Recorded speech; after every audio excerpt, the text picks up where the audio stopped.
Starting your online business as a stay-at-home mom, brought to you by netmoneyhacks.com. When it comes to money, there are two kinds of moms. Smart moms always earn their money even if it drops significantly during their child-rearing years. Smart moms have enough short-term cash in the banks that can handle unexpected expenses or temporary drops in income.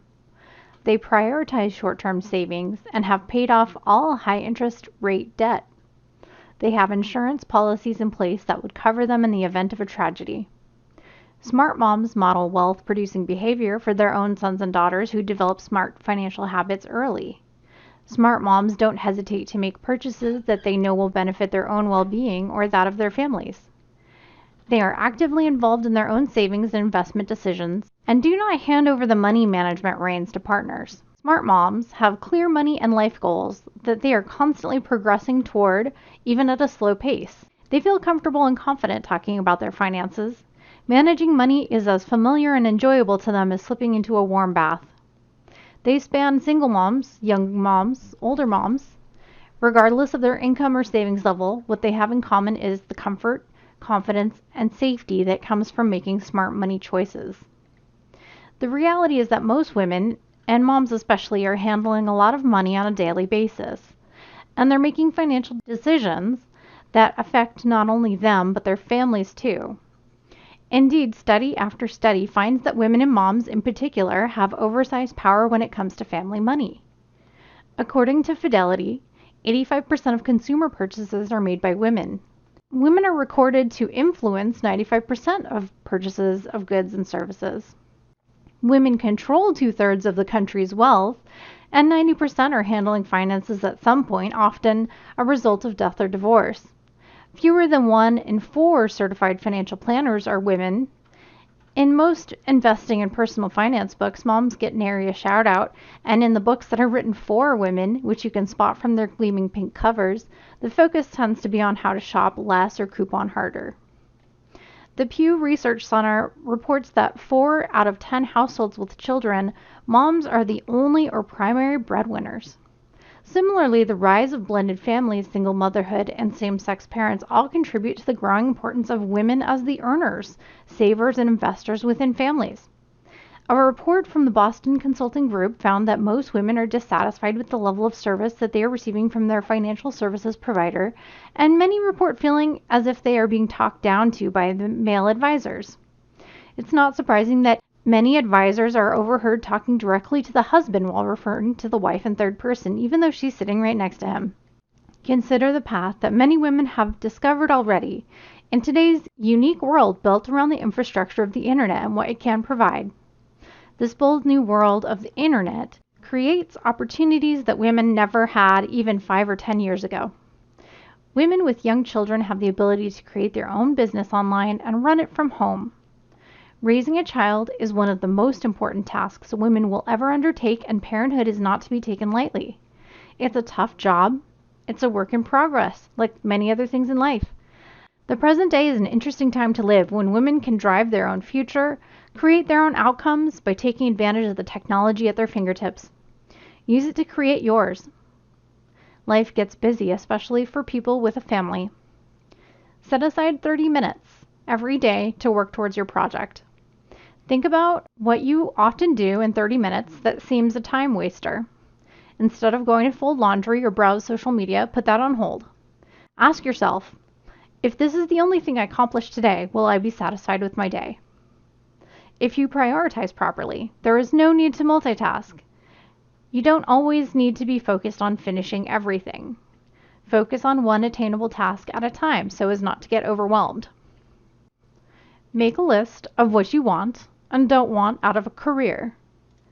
Once the baby is on a schedule and you're feeling comfortable with motherhood and have a handle on it, take 20 to 30 minutes for yourself during the baby's nap time to write down what it is you want. Be specific. Focus on what it is you want rather than what your skills are. Do you want to work part-time? Make your own hours. How can starting your own online company get you to those goals? Reconnect to your passion. When you focus on what it is you truly feel passionate about, you hone in on what truly makes you happy. Life's too short to ignore what really drives you.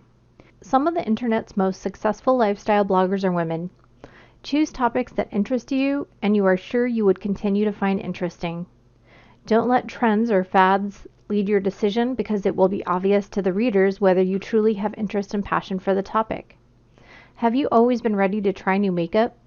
Maybe a makeup blog with a video tutorial channel would be an ideal way to get an online venture going. Have you loved sewing since high school? Knitting, quilting, crochet, and various niches such as amigurumi, the knit or crochet of tiny, cute little creatures, are all very popular online and would be great choices. Social media such as Facebook, Instagram, Pinterest, and Twitter are all great ways to support and drum up interest for your blog. But you might find out that you want to use one of those as a money-making method once you've figured out how to monetize your site. One strategy, if you have the time, is to start many blogs at once, one for each of your top interests, and over the first 6 months find out which one is the most popular, using your site's analytic tools. You can even sell the less popular blogs to entrepreneurs who don't want to start from scratch on a site like Flippa.com. Once you've determined what you want, start using your time to brainstorm ideas for your online venture. Ask yourself these questions. What will it take to get started? How many hours per week are you able to work on it? Who can help with the baby? If no one can help, consider using nap times and after the baby's in bed. How viable is the idea, and how might you test it without spending money? Who can you partner with? How will you advertise? The web offers all the tools you need to get started with your online project, a lot of them free. You do not need to spend a lot of money to begin. Design and launch your own website, advertise and partner with some online companies' blogs, magazines, and forums, build your own online community, make some money depending on your project business, have flexibility and work from home, find work-life balance with young children. Many people are aware that being a mother with young children while trying to keep a sense of your own identity or uphold a career is very hard work. For those mothers who still have the desire to create a more flexible schedule in order to spend time with their children while still fulfilling their own entrepreneurial visions, you may be an ideal candidate for starting an online business. There are a few web hosting companies out there that charge a small monthly fee for hosting your website.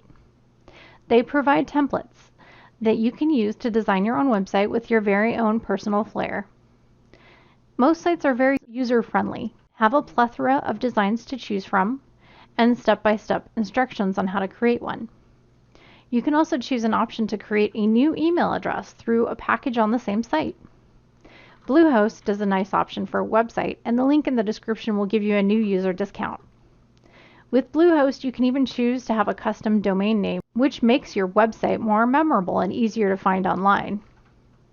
To generate the most value from your content and position yourself and your business as a credible source of useful content, you can repackage content in a number of formats and distribute it wisely.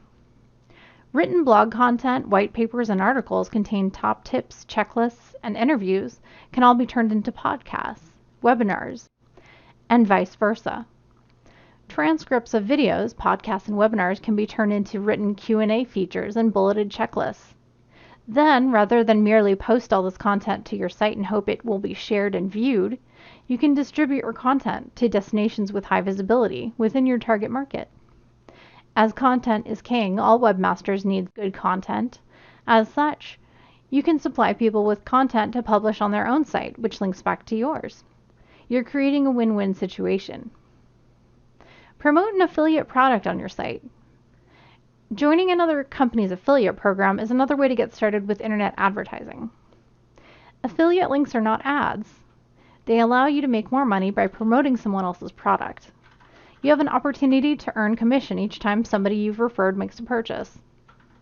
Posting a banner on your site that links to the affiliate site, or publishing a newsletter article about their product can help encourage sales. Do your research to find a program that best fits within your site. Different affiliate programs offer different payout options. Some, for example, offer 10% commission for each sale, while others pay up to 50%. Having your own affiliate force promoting your products and services on the web can be a great way to multiply your efforts. Ideally, repeat business will come directly via your site rather than through the affiliate. Google's mission is to organize the world's information and make it universally accessible and useful. It also wants satisfied customers. To tick both boxes, Google needs to ensure that the results it displays when you search for something are high quality and relevant. In order to fulfill this objective, Google makes roughly 500 changes to their ranking algorithm each year. So optimizing your site to achieve and maintain good rankings while minimizing the impact of inevitable regular changes to Google's ranking algorithms. To do this, you need to know determining factors that search engines use to rank pages, which have stood the test of time. These cardinal cornerstones are the relevance, by examining text, headlines, titles, page descriptions, and importance of your pages, by examining authority of those pages via the number of quality links, which act as votes for credibility. Regardless of how many people visit your website, they need to be the right people. People who are the most likely to need and want whatever you are offering, and therefore most likely to spend their hard-earned cash on your goods and services. Think quality over quantity. With so much of a marketing campaign's success reliant on getting your message in front of the right people, and in the right places at the right time, it surely follows that you should know who is visiting your website. To really maximize performance, you should know how many of those people convert into customers and how many revisit the site. You can find many services online that charge you to tell you statistical information about your website visitors. But the basic information should be free from a basic Google Webmaster account. You can also use a management tool such as WordPress to get basic statistics as well. Some basics you should look for are your most popular topics and keywords, which post is getting the most traffic, what devices is your site being viewed on, what are your users' demographics such as region, lifestyle, and age.